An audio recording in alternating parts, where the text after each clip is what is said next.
Hello friends, how are you? Today topic is inverse trigonometric function NCERT exercise। हम इसमें अभी तक हमने पढ़ा था, बेसिक कंसेप्ट पढ़े थे, छोटे रेंज और डोमेन के, और हमने प्रिंसिपल सॉल्यूशन, जनरल सॉल्यूशन इसके बारे में पढ़ा था। अब हम इन्हीं की एक्सरसाइज करते हैं। फर्स्ट आता है हमारा exercise 2.1, find the principal values of the following. हम इन सारे जो सम्स हैं इनकी प्रिंसिपल वैल्यूज़ बताएंगे। फर्स्ट है हमारा साइन इन्वर्स 1/-1/2। अब देखिए साइन इन्वर्स -1/2, अगर हम साइन इन्वर्स -1/2 को y मान ले तो हम जो है साइन y की वैल्यू क्या होगी -1/2। तो साइन y 1/2 किसकी वैल्यू होती है, साइन π/6। तो साइन π/6 की वैल्यू हमारी 1/2 हो गई। तो माइनस साइन π/6, इस माइनस को अंदर लिया तो साइन -π/6। तो रेंज हमारी क्या हो गई प्रिंसिपल वैल्यूज़ में -π/2 से +π/2। तो sine inverse π/6 is equal to -1/2। ये हमने वैल्यूज़ निकाली थी 1/2 की। तो हमारी साइन इन्वर्स -1/2 की वैल्यू हो गई -π/6। इसी तरीके से cos inverse √3/2। Let cos inverse √3/2 is equal to y, cos y is equal to √3/2 हो गया। तो कॉस √3/2 किसकी वैल्यू है, π/6 की वैल्यू। तो कॉस π/6 की वैल्यू गई। तो रेंज हमारी 0 से लेके पाई तक हो गई। कॉस की हमारी वैल्यू 0 से पाई तक होती है। देन कॉस हमारा क्या हो गया, कॉस π/6 इज इक्वल टू √3/2 हमारी वैल्यू है। तो cos inverse √3/2 is equal to π/6। Third question आता है कॉसिक इन्वर्स 2। तो let y is equal to cosec inverse 2। तो cos y is equal to 2। तो कॉस 2 किसकी वैल्यू होगी, कॉस π/6। तो इसकी हमारी रेंज कितनी होगी प्रिंसिपल वैल्यूज़ में -π/2 से +π/2, जैसे हमारे साइन का रहता है। कॉसिक π/6 इज इक्वल टू 2, हमने भी ये प्रूफ किया था। तो cosec inverse 2 is equal to π/6, ये हमारा आंसर। नेक्स्ट आता है 4, tan इन्वर्स -√3। तो tan inverse -√3 is equal to y ले लिया। Then tan y is equal to -√3 is equal to -π/3 is equal to 10 -π/3। तो इसकी रेंज क्या होगी -π/2 से +π/2। तो 10 -π/3 इज इक्वल टू √3। तो tan इन्वर्स -√3 क्या होगी -π/3। फिफ्थ क्वेश्चन है कॉस इन्वर्स -π/2 1/2। तो let cos inverse 1/2 -1/2 is equal to y. तो cos y is equal to -1/2 is equal to minus cos π/3 की वैल्यू हो गई हमारी 1/2। तो हमने इसको क्या लिखा, अब π/3 माइनस कॉस π/3 हमारा क्या हो गया, कॉस π -π/3। तो हमारा ये क्या हो गया, कॉस 2π/3 की वैल्यू क्या हो गई -1/2। क्लियर। देन -1/2 हमारी इसकी 2π/3 थी। तो इसकी कॉस जो हमारी कॉस की वैल्यू है 0 से पाई के बीच में एग्जिस्ट करती है। तो हमारी ये क्या वैल्यू हो गई, कॉस 2π/3 इज इक्वल टू -1/2। तो cos inverse -1/2 is equal to 2π/3, ये हमारा आंसर हो गया। 6 आता है tan इन्वर्स -1। तो let tan inverse -1 is equal to y, tan y is equal to -1। tan y is equal to 1 किसकी वैल्यू हो गई, tan 45। तो tan π/4। तो 10 -π/4। तो 10 की वैल्यू किसके बीच एग्जिस्ट हो गई, -π/2 से +π/2। तो 10 -π/2 इज इक्वल टू -1। तो tan inverse -1 is equal to -π/4। Next आता है sec inverse 2√3। Sec inverse 2√3 is equal to y. Sec y is equal to 2/√3। तो सेक π/6 हो गया। ये 2/√3 π/6 की वैल्यू होगी। तो रेंज इसकी पाई से 0 से पाई के बीच में एग्जिस्ट करेगी। और -π/2 मतलब 0 से पाई और -π/2 के बीच में एग्जिस्ट करेगी। फिर है सेक π/6 इज इक्वल टू 2/√3। तो sec inverse 2/√3 is equal to π/6। Then आता है कॉट इन्वर्स √3।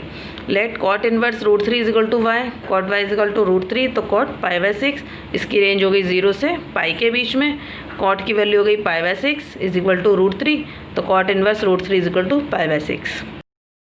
नाइन्थ हमारा है cos inverse minus 1/√2, cos inverse minus 1/√2 is equal to y, cos y is equal to minus 1/√2। तो इसका रेंज क्या हो गई हमारी प्रिंसिपल वैल्यूज़ की 0 से पाई के बीच में। तो हमारा cos y is equal to minus 1/√2 is equal to minus cos π/4। तो π/4 हो गई है, तो is equal to cos minus है इसलिए क्या आएगा पाई माइनस π/4, तो कॉस 3π/4। तो cos 3π/4 is equal to minus 1/√2। तो cos inverse minus 1/√2 is equal to 3π/4। Next आता है कॉसेक इनवर्स माइनस √2। तो cosec inverse minus √2 is equal to y, cos y is equal to minus √2 is equal to minus cosec π/4। तो cosec minus π/4, pi minus अंदर ले लिया तो इसकी value π/2 minus π/2 से प्लस π/2 माइनस 0। ये हमारी क्योंकि हमारा जो है अंदर माइनस आ रहा है इसलिए हम ये रेंज माइनस करते हैं। Cosec minus π/4 is equal to minus 2। तो cosec inverse minus √2 is equal to minus π/4। Next आता है हमारा find the value of the following. हाँ हमें इतने सम्स, ये जो सम्स हैं 11, 12, 30, इनकी वैल्यूज़ हमें निकालनी है। 11th क्वेश्चन हमारा tan inverse 1 plus cos inverse minus 1/2 plus sine inverse minus 1/2। Let tan inverse 1 is equal to x माना, तो tan x is equal to 1 cot 10 π/2। tan inverse 1 is equal to π/2 हमने value निकाल ली। अब ऐसे ही हम इसकी cos inverse minus 1/2 is equal to y लेते हैं, cos y is equal to minus 1/2 is equal to minus cos π/3। Then cos minus का है इसलिए क्या आएगा पाई माइनस π/3, तो 2π/3 की वैल्यू हो गई। अगर कॉस इनवर्स माइनस 1/2 की वैल्यू क्या हो गई 2π/3। इसी तरीके से sine inverse minus 1/2 is equal to z, sine z is equal to 1 minus 1/2 is equal to minus sine π/6 is equal to sine minus π/6। तो sine inverse minus 1/2 is equal to minus π/6। अब हम ये सारी वैल्यूज़ जो है वहाँ first equation में put कर देते हैं। ये हमारी इक्वेशन है tan inverse 1 plus cos inverse minus 1/2 plus sine inverse minus 1/2। हमने सारी वैल्यूज़ रख दी तो हमने इसको सॉल्व किया, एलसीएम लेके इसको सॉल्व किया तो हमारी वैल्यू क्या हो गई 9π/12 और 3/4 पाई। ये हमारा क्या है आंसर। देन 12 आता है cos inverse 1/2 plus 2 sine inverse 1/2।